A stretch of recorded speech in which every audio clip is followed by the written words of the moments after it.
Kalau boleh, tolonglah jangan pakai earphone, jangan pakai headset time nak tidur. Bukan apa, ramai dah anak muda yang meninggal mengejut time tidur. Try bayangkan, meninggal time tidur tapi telinga ada headset, ada earphone. So, apa masalah dia pakai earphone time tidur? Bukannya earphone ni punca serangan jantung, darah beku ke? No, bukan tu yang maksud aku. Maksud aku adalah, kalau hang ditakdirkan, hang meninggal malam tu, waktu sakaratul maut, dekat telinga ni, punya bagus duk layan lagu S12 ni.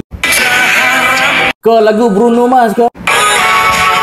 Kamu tengah broken, dengar lagu Hijau Daun. Try bayangkan kalau hang ditakdirkan meninggal, roh hang dicabut ketika itu. Islam kata apa?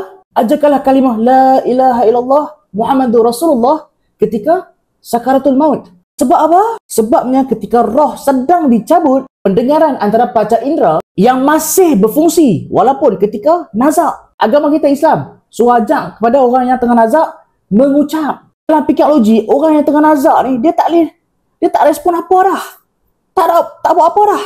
Tetapi Islam suruh kita ajak orang tengah nazak tu syahadah. Tetapi pada pandangan sains, benda yang sama. Telinga antara organ yang paling last berfungsi ketika sakaratul maut. Sebabnya di telinga hang, okey? Genggaman telinga, okey? Dekat sini hang nampak warna kuning-kuning. Yang ni adalah saraf telinga. Auditory nerve kita panggil. Ataupun nama lain dia kita panggil vestibular cochlea. Apa fungsi saraf ni? Saraf ni lah menghantar signal pendengaran ke otak kita. Bahagian sinilah, bahagian otak sinilah yang akan interpret kita ni tengah dengar apa sebenarnya. Yang ni kita panggil sebagai primary auditory cortex. Contoh, hang dengar lagu S12. Sound ni akan masuk ke dalam telinga hang. Sound wave tu akan menyebabkan eardrum hang jadi macam ni, bergegar. Bila bergegar, dia akan hantar signal terus ke vestibular cochlea. Terus direct ke otak. Dan otak kita ada memori. Oh, ini lagu S12.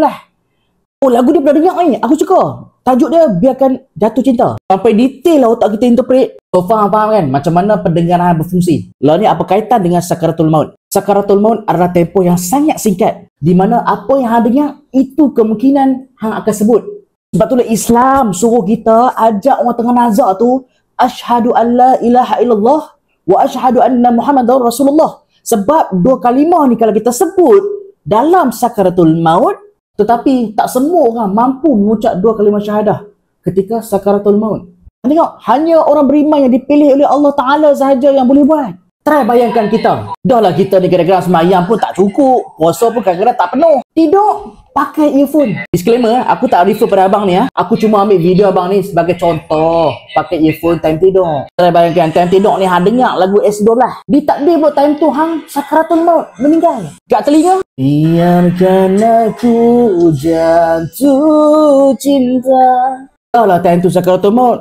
Kita punya pendengaran tu paling last berfungsi. Dia dengar pula lirik Biarkan Aku Jatuh Cinta. Takkan sebut lirik tu pula sebagai kata-kata terakhir hang.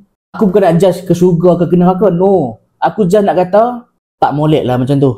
Sebab tu aku tegur. Kalau boleh tidur jangan pakai headset. Jangan pakai earphone. Kalau boleh jangan. Zaman law ni ramai gila yang meninggal mengejut.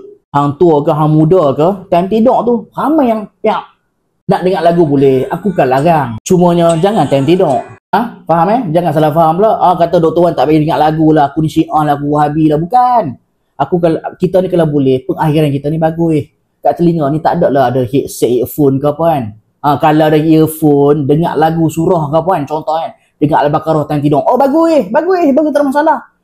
Tapi berapa ramai anak muda dengar surah pakai earphone time tidur? Sajalah tanya. Kan?